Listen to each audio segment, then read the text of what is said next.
बात कर लेते हैं मौसम की, दिखाते हैं आपको बर्फबारी का खूबसूरत नजारा।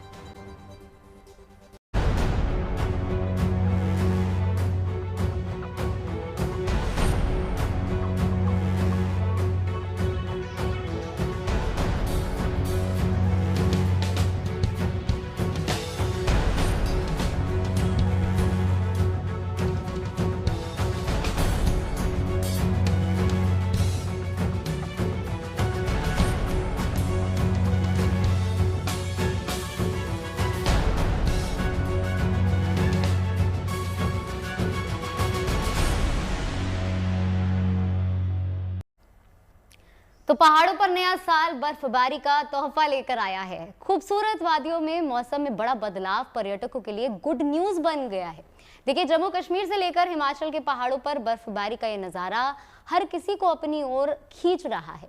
जो सैलानी पहाड़ पर पहुंचे हैं वो तो बर्फ देख चहक उठे। चंबा, मनाली और कठुआ पहुंचे पर्यटक झूमते नाचते हुए नजर आए। आप स्क्रीन पर 5 जगहों की तस्वीर देख सकते हैं। पहाड़ों पर मौसम बदलने के बाद ठंड में इजाफा हुआ है, लेकिन पर्यटकों पर इसका कोई असर नहीं दिख रहा है, क्योंकि वो जो मुराद लेकर पहाड़ों पर आए थे वो प्रकृति ने पूरा कर दिया है।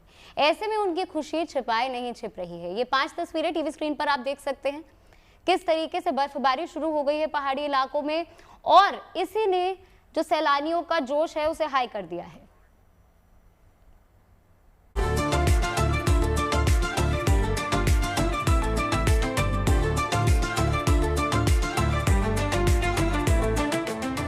पहाड़ों पर नए साल का दिव्य शुभारंभ।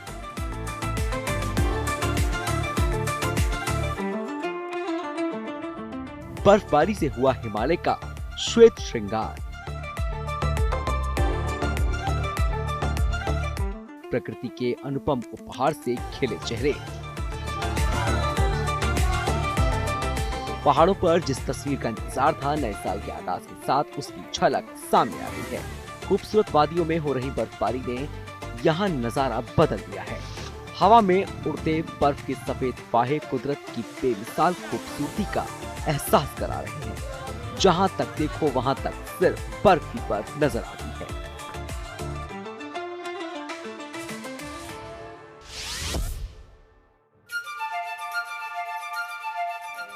ये शानदार नजारा है हिमाचल की पर्यटन नगरी डलहौजी का। यहाँ पर हो रही बर्फबारी पर्यटकों के लिए सौगात लेकर आई है। बर्फबारी की चाह में नया साल मनाने पहुंचे पर्यटकों के चेहरे खुशी से खिल उठे। नाचते हुए अपनी खुशी का इजहार करते नजर आए लोग। नए साल के पहले दिन डलहौजी और आसपास के ऊपरी इलाकों में जमकर बर्फबारी हुई। बड़ी तादाद में पहुंचे पर्यटकों ने सड़कों और बाजारों में बर्फबारी का मजा लिया।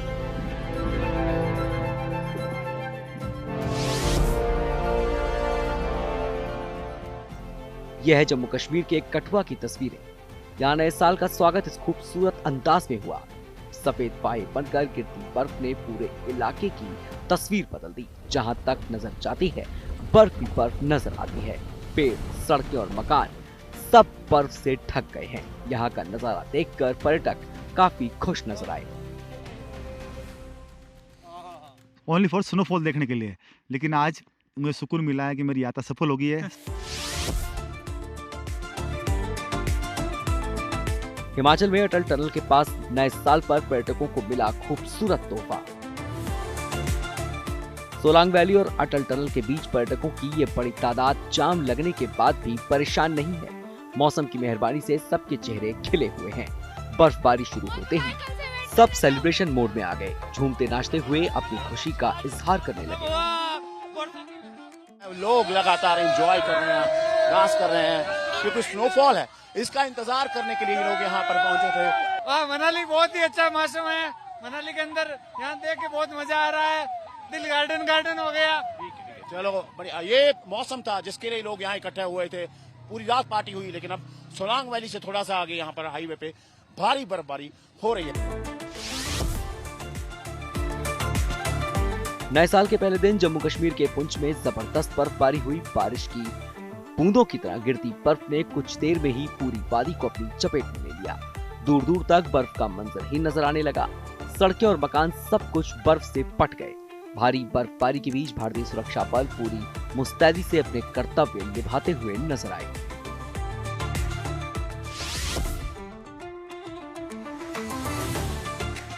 ये है सोनमर्ग जोजिला दर्रे का रास्ता। यहाँ कितनी बर्फबारी हुई आप अंदाजा लगा सकते हैं। भारी बर्फबारी से सोनमर्ग जोजिला दर्रे का रास्ता पूरी तरह से ढक गया है। हालात ये है कि बीआरओ को ये रास्ता खोलने के लिए बर्फ हटाने का काम शुरू करना पड़ा है। इस रास्ते को आवाजाही के लिए जल्द से जल्द खोलने का काम चल रहा है। अटल टनल के पास से असीम बस्ती के साथ चंबा से विशाल आनंद, गुड न्यूज टुडे। और देखिए श्रीनगर में पारा लुढ़का हुआ है। फिलहाल तापमान 2 डिग्री के आसपास चल रहा है। और नए साल पर चलिए आपको दिखाते हैं डल झील का नजारा कैसा है। मौसम का ताजा हाल बता रहे हैं मेरे सहयोगी अशरफ वानी। कश्मीर में 2 दिन पहाड़ों पर बर्फबारी के बाद अब मौसम का मिजाज पूरी तरह से बदल गया है। कश्मीर में बादल आसमान से छट गए हैं, खुली धूप निकल आई है और कहीं ना कहीं मौसम सुहाना हो गया है। लेकिन ये मौसम दिन में सुहाना होगा, जबकि रात में अब कड़ाके की ठंड शुरू होने वाली है। मौसम विभाग की माने तो अब की बार सबसे ज़्यादा ठंड आने वाले दिनों में कश्मीर में पड़ेगी। और यदि बात की जाए तो आने वाले दिनों में रात का तापमान -5 डिग्री तक भी जा सकता है, जो सबसे कम तापमान अब तक का कश्मीर में होगा। लेकिन फिलहाल कश्मीर में नए साल के जश्न के बाद अब धीरे धीरे जो है पर्यटन अपनी रफ्तार पकड़ रहा है और देश दुनिया से लोग कश्मीर में पहाड़ों का रुख कर रहे हैं, क्योंकि पहाड़ों पर पिछले 3 दिन के दौरान हल्की और जमकर बर्फबारी हुई है। आप अपना नाम बताएं, कैसा क्या? संतोष पॉल। अच्छा, कहाँ से आप आए हैं? एक्चुअली हम लोग नेपाल से आए। अच्छा, तो कैसा रहा एक्सपीरियंस कश्मीर में? कश्मीरी अच्छे, all in one word, all in one sentence, Kashmiri अच्छे हैं। एक बार आप आके देखिए, कश्मीर की वादियों से अच्छा कश्मीरी है, कश्मीरी अच्छे हैं। तो आपने नया साल का जश्न यही मनाया? जी। तो या कहाँ गए आप कश्मीर? एक्चुअली हम लोग सोनमर्ग गए, गुलमर्ग गए और यहाँ गए, डल लेक गए और अभी पहलगाम जा रहे हैं। जी। तो स्नोफॉल विटनेस किया? स्नोफॉल इमेजिन, मतलब नो वर्ड्स। उसी समय जब हम लोग सोनमर्ग गए थे परसों, तो स्नोफॉल उसी समय हो रहा था। तो अच्छा लगा? बहुत अच्छा लगा। चलिए, बहुत बढ़िया। तो कहीं ना कहीं काफ़ी उत्साहित वो सारे पर्यटक जो कश्मीर में नए साल के जश्न के लिए आए थे, और उम्मीद जताई जा रही है कि आने वाले दिनों में पर्यटक कश्मीर का रुख फिर करेंगे, क्योंकि यहाँ के पर्यटन स्थलों पर, चाहे गुलमर्ग हो, सोनमर्ग हो, वहाँ पर अभी भी बर्फ टिकी हुई है। मुजफ्फर अहमद के साथ अशरफ वानी, श्रीनगर। नए साल के पहले दिन केदारनाथ धाम समेत केदारनाथ की चोटियों पर भी बर्फबारी हुई, जिसके बाद चोटियां बर्फ से ढक चुकी हैं। हालांकि धाम में कुछ ही देर तक बर्फ गिरी, लेकिन बर्फ जम नहीं पाई। धाम के पीछे की चोटियों पर बर्फ जम चुकी है और काली चोटियां एक बार फिर से सफेद हो चुकी हैं। धाम में बर्फबारी करीब 1 महीने के अंतराल के बाद हुई है। बर्फबारी के बाद अब धाम का मौसम बेहद ठंडा हो गया है और यहाँ तापमान -10 डिग्री के आसपास गोते लगा रहा है। अधिक ठंड की वजह से धाम में चल रहे निर्माण कार्य फिलहाल बंद कर दिए गए हैं।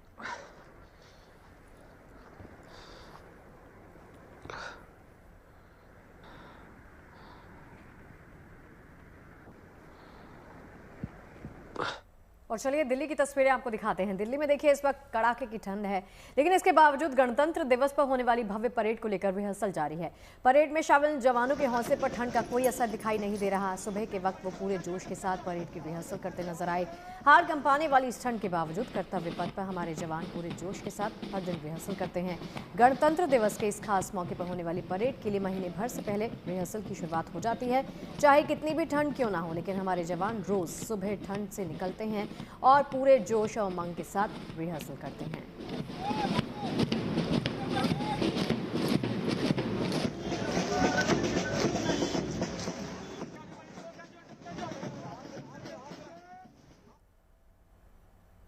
देखिए, कर्तव्य पथ पर होने वाली ये रिहर्सल हर साल गणतंत्र दिवस की भव्यता और राष्ट्र की सैन्य ताकत को प्रदर्शित करने का अहम हिस्सा होती है। इसमें विभिन्न रंग बिरंगे और सांस्कृतिक प्रस्तुतियां भी देखने को मिलती हैं, जो देश की विविधता और समृद्ध संस्कृति को दर्शाती है। इस बार के गणतंत्र दिवस परेड में भारतीय सेना के पशु दस्ते बड़े और संगठित रूप में परेड में शामिल होने वाले हैं। ये पशु न सिर्फ सेना की ताकत दिखाएंगे, बल्कि ये भी बताएंगे कि देश की रक्षा में उनके योगदान को कितनी अहम जगह दी जाती है।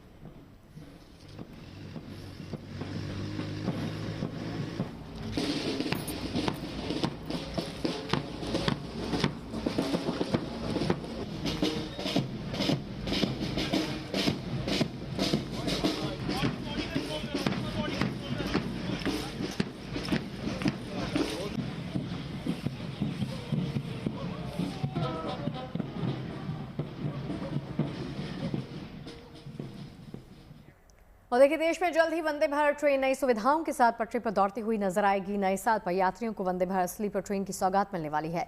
हाल ही में इस ट्रेन का 180 किलोमीटर प्रति घंटे की रफ्तार से सफल ट्रायल भी किया गया था।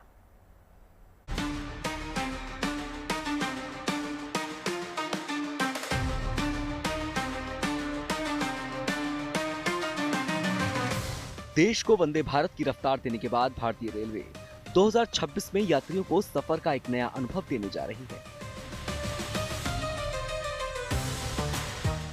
वंदे भारत स्लीपर का इंतजार खत्म हो रहा है। पहला रूट तय हो गया है और किराया भी निर्धारित किया जा चुका है। कुछ दिन पहले इस ट्रेन की एक झलक रेल मंत्री ने दिखाई थी और बताया था कि वंदे भारत स्लीपर ट्रेन का ट्रायल पूरा हो चुका है और ये ट्रेन अब दौड़ने को तैयार है। वंदे भारत स्लीपर ट्रेन कैसे भारतीय रेलवे के इतिहास में सुनहरा पन्ना जोड़ने जा रही है, इसकी झलक कुछ दिन पहले खुद रेलवे मंत्री ने दिखाई थी। इस ट्रेन के ट्रायल रन की तस्वीरें पूरे देश ने देखी थी। इस ट्रेन को 180 किलोमीटर प्रति घंटा की रफ्तार से कोटा नागदा रेलवे ट्रैक पर दौड़ाया गया था। लोको पायलट ने 4 गिलास में पानी रखा था और 180 की रफ्तार के दौरान भी ग्लास में से पानी नहीं छलका था।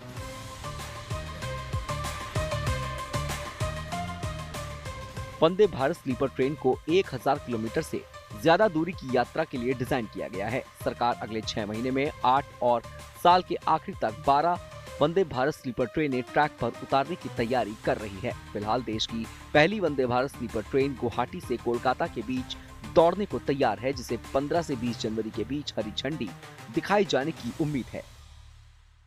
वंदे भारत स्लीपर, उसका कंप्लीट ट्रायल टेस्टिंग सर्टिफिकेशन पूरा हो गया और पहला रूट गुवाहाटी से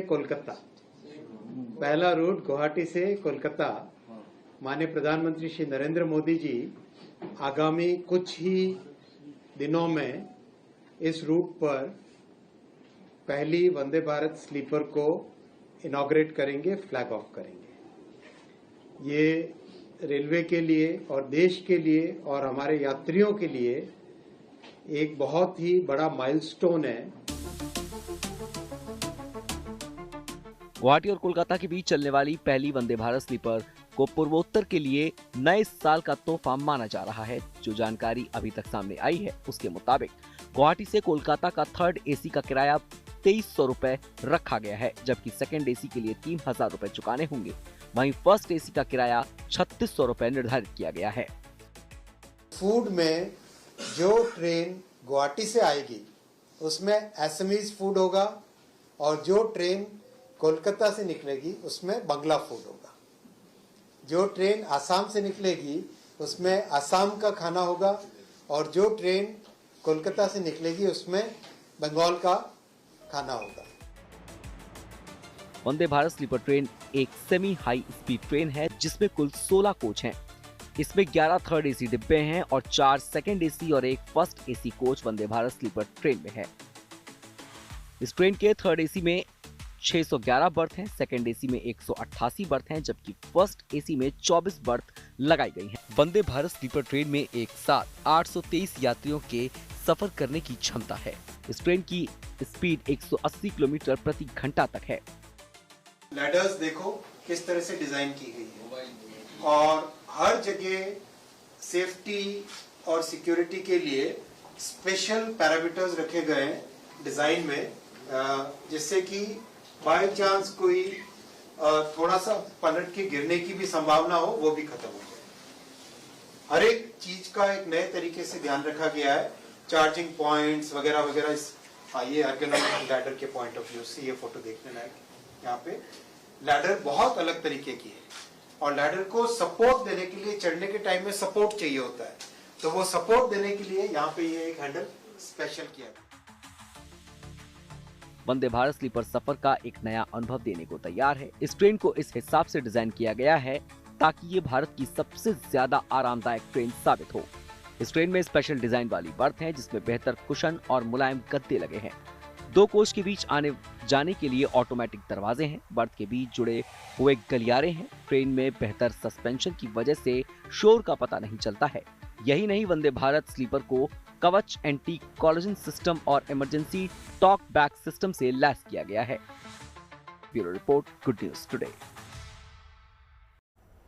तो जल्द ही वंदे भारत ट्रेन का नया अवतार देखने को मिलेगा। ये स्लीपर ट्रेन है। जीएनटी की टीम ने इस ट्रेन के अंदर का दौरा किया और ये जानने की कोशिश की कि इसके अंदर क्या कुछ खास है।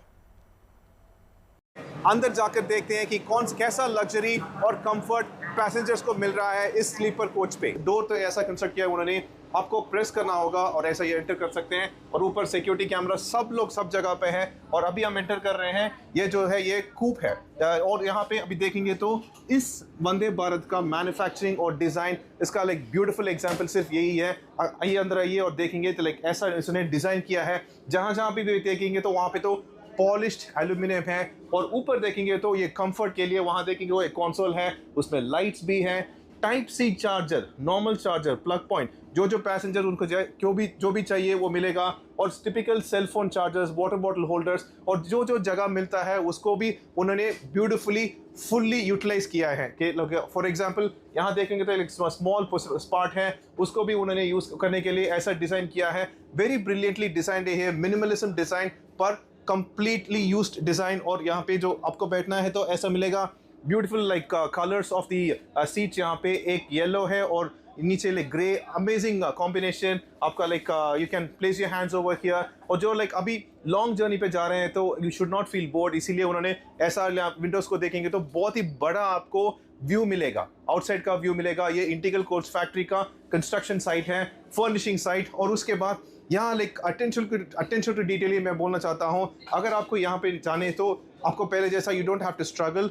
ब्यूटीफुल एल्यूमिनियम फिनिश्ड स्टेयरकेस भी है यहाँ पे, एल्यूमिनियम पॉलिश स्टेयरकेस। सिर्फ आप you just have to climb on it like this और हो गए तो यहाँ पे आप बैठ सकते हैं। और इस कोचेस का वेरी इंपॉर्टेंट एस्पेक्ट ये है कि वंदे भारत ट्रेन का मैक्स स्पीड है 160 किलोमीटर्स और उनको they want to use it, utilise it max speed. यानी कि all this has to be constructed एक ही मामला कि like it has to handle that maximum speed. वो पूरा उन्होंने माइंड पर रखाकर इस कोच का भी बना दिया है। इसको बोलते हैं sleeper coaches for Vande Bharat. Everywhere जहाँ भी आप देखेंगे तो लाइक पूरा जगह पे लग्जरी है। ऐसा ही उन्होंने वंदे भारत के लिए अभी स्लीपर कोच को कंस्ट्रक्ट कर दिया और सून पैसेंजर्स को ये यूटिलाइज करने का भी वक्त आ जाएगा। नए साल के पहले हफ्ते में देश भर के बड़े मंदिरों में लाखों की तादाद में श्रद्धालु पहुंचे हैं। पिछले हफ्ते क्रिसमस की छुट्टी होने के चलते तीर्थ स्थलों पर श्रद्धालुओं की संख्या में भारी बढ़ोतरी देखी गई। वाराणसी, अयोध्या, मथुरा, वैष्णो देवी धाम और शिरडी पहुंचे श्रद्धालुओं के दर्शन के आंकड़े सामने आ गए हैं।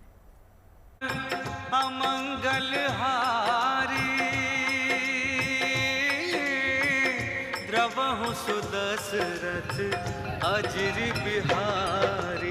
राम सिया राम जय जय राम। नए साल के पहले दिन राम की नगरी भक्तों के जन सैलाब और उनके उत्साह की साक्षी बनी। सुबह से ही लोग लंबी लंबी कतारों में नजर आए। सबकी एक ही अभिलाषा थी कि साल के पहले दिन राम लला के दर्शन हो जाएं।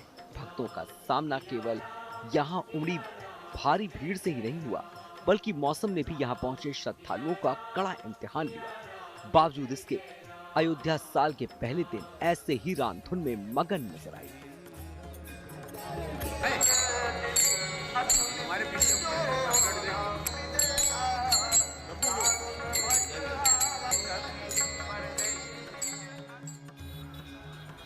भोर से ही सरयू नदी के घाटों पर श्रद्धालुओं का तांता लगा रहा। आस्था की डुबकी के बाद भक्तों ने हनुमानगढ़ी, श्री राम जन्मभूमि मंदिर समेत प्रमुख धार्मिक स्थलों में दर्शन किए। नए साल के पहले दिन अयोध्या पहुंचे भक्तों में उत्साही युवाओं की भीड़ ज्यादा दिखी। पिछले साल प्रयागराज में महाकुंभ की वजह से अयोध्या ने जनवरी में जन सैलाब देखा था। माघ मेले की वजह से इस बार भी अयोध्या में पलट प्रवाह होने की उम्मीद है।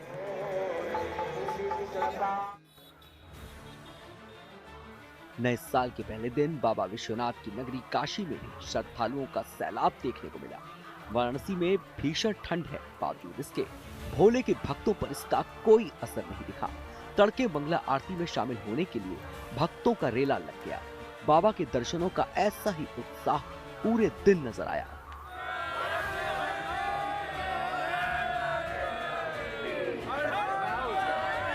भीड़ देखते हुए तो कहीं नहीं लग रहा है कि ठंड का असर यहाँ दिख रहा है। सब भक्ति में लीन है, बहुत अच्छा लग रहा है वातावरण यहाँ का।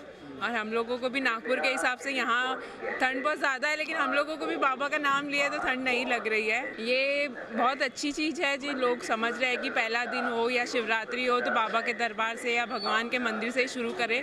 ये बहुत अच्छी चीज़ है हमारे सनातन धर्म के लिए। भगवान की ओर सब अपने अग्रसर हो रहे हैं, बहुत अच्छी चीज़ है। साल का आपको शुभ रहे, आपको साल अच्छा जाए। बाबा के अच्छा कोई धाम नहीं, आप बाबा के दर्शन करो। कहीं और जाने से अच्छा है कि बाबा के दरबार में आइए, बाबा को ढोक दीजिए, बाबा दर्शन कीजिए और अच्छे से कीजिए। आप आस्था के नाम पे ये सारे ठंड बाबा काशी विश्वनाथ के आशीर्वाद से सब पूरे शरीर में गर्मी पैदा कर दी है।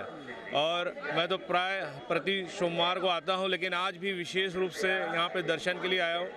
और ये भीड़ देख के ये महसूस नहीं हो रहा कि आज मतलब ठंड का किसी को, सारे श्रद्धालुओं को किसी का असर है।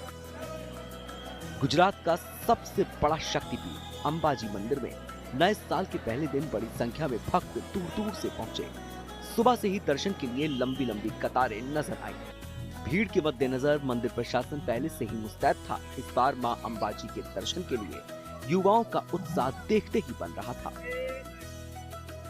नया भारत है कि जहाँ पे नए साल में लोग किसी और की ओर नहीं, लेकिन भगवान के मंदिर के दर्शन के लिए जा रहे हैं। हम अभी अंबाजी में हैं। अंबाजी का भी आप लोगों का आना आप देख रहे हैं। ये स्पिरिचुअल टूरिज्म है, ये नया भारत है। साल के पहले दिन भक्ति पथ पर चलते हुए भक्त माता वैष्णो देवी धाम पर भी भारी संख्या में पहुंचे। 51 शक्तिपीठों में से एक माता वैष्णो देवी धाम भक्तों के जोश और उत्साह से गुलजार दिखा। कटरा के आधार शिविर से लेकर भवन तक हर तरफ सिर्फ जय माता दी की गूंज सुनाई दे रही है। बहुत ज्यादा भाग्यशाली है जो नव वर्ष पे माता रानी के दर्शन करने का सौभाग्य प्राप्त हुआ। हमें बहुत लकी हूँ मैं जो मुझे माता रानी ने बुलाया है। मैं ये पहले दिन यहाँ पे दर्शन करने आई हूँ, तो मैं अपने आप को बहुत भाग्यशाली मान रही हूँ कि मैं यहाँ माता रानी के दर्शन करने आई हूँ। ये बारिश नहीं है, माता का प्यार है जो हमारी तरफ बरस रहा है। मतलब इतना बरस रहा है और इतनी ज्यादा बारिश नहीं है कि लोग मतलब परेशान हो रहे, ऐसा नहीं है। साल के पहले दिन शीश नवाने लोग शिरडी भी पहुंचे। लोगों ने जमकर साईं के चरणों में दान दक्षिणा अर्पित की, लेकिन हरियाणा के एक भक्त के दिए इस दान ने सबका ध्यान अपनी ओर खींचा। 2026 के पहले दिन साईं बाबा के चरणों में ये आकर्षक मुकुट दान किया गया। बेशकीमती पत्थरों से बने इस मुकुट में 585 ग्राम सोना और 153 कैरेट के कीमती हीरे जड़े हुए हैं और इसकी कीमत 80 लाख रुपए आंकी जा रही है। Bureau report, good news today. अब आपको लेकर चलते हैं रामनगरी अयोध्या में, जहां रामलला का आशीर्वाद लेने के लिए भारी संख्या में श्रद्धालु पहुंच रहे हैं। देखिए, इसी हफ्ते अयोध्या में रामलला की प्राण प्रतिष्ठा की दूसरी वर्षगांठ मनाई गई। इस खास अवसर पर कई कार्यक्रमों का आयोजन किया गया और कई आयोजन अभी तक जारी हैं। मशहूर भजन गायक अनूप जलोटा ने अयोध्या में अपने भजनों से भक्तों को मंत्रमुग्ध कर दिया। प्रतिष्ठा की वर्षगांठ पर भव्य तरीके से पूजा पाठ का आयोजन हुआ और भगवान श्री राम का श्रृंगार भी इस दौरान किया गया। उनकी आरती भी की गई।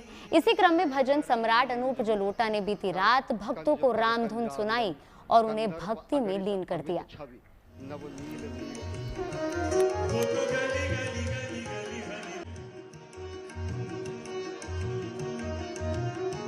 ऐसी लागी लगन,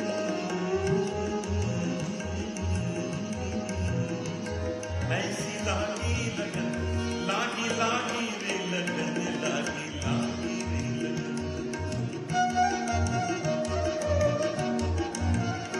ऐसी लागी लगन, मीरा हो गई मगन।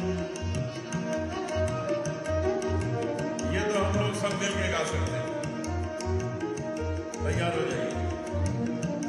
एक लाइन में गाऊंगा, उसे आप दोहराएंगे। ऐसी लागी लगन, मीरा हो गई मगन, ऐसी लागी लगन। बहुत अच्छा गाते हैं आप। एक बार और। ऐसी लागी लगन, मीरा हो गई मगन, ऐसी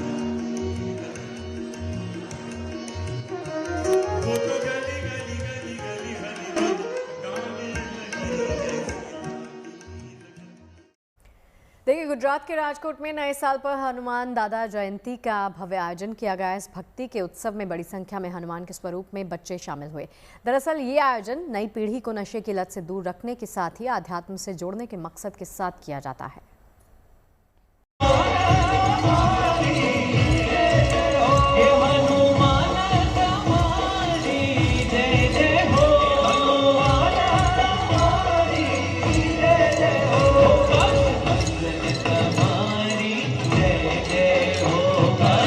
यहाँ हर बच्चा हनुमान का रूप है।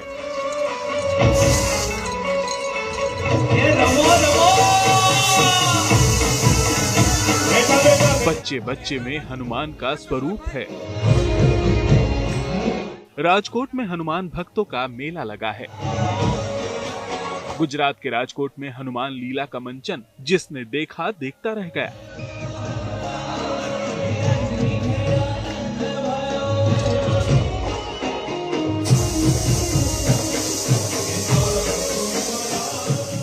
नए साल का स्वागत यहाँ कुछ इसी अंदाज में हुआ। जहाँ तक नजर थी, हनुमान के स्वरूप में बच्चे थे और उनकी लहराती गदाएं थी।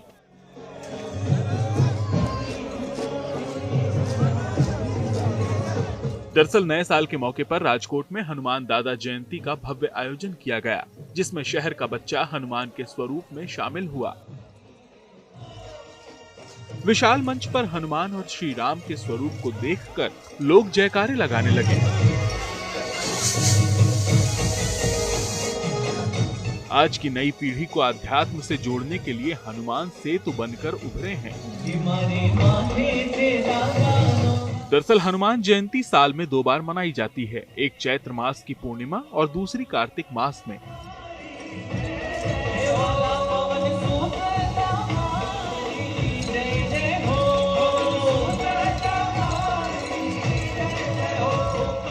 राजकोट में दादा जयंती साल के अंत और नए साल के आरंभ में मनाई जाती है।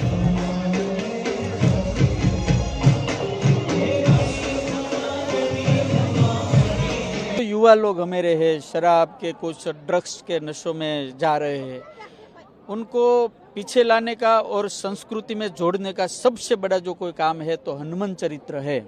इसलिए हनुमान चालीसा कथा के माध्यम से ये हमारा थोड़ा छोटा सा प्रयास है और इससे हमारी भारतीय संस्कृति और जो संप्रदाय है सब हिंदू सनातन धर्म में अलग अलग, वो सब हनुमान जी से जुड़ जाएंगे। ऐसा एक छोटा सा प्रयास है।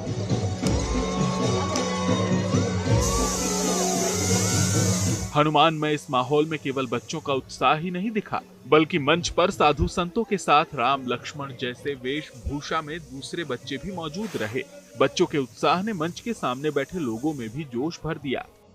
जमकर भगवा ध्वज लहराए गए और बजरंग बली के जयकारे लगे।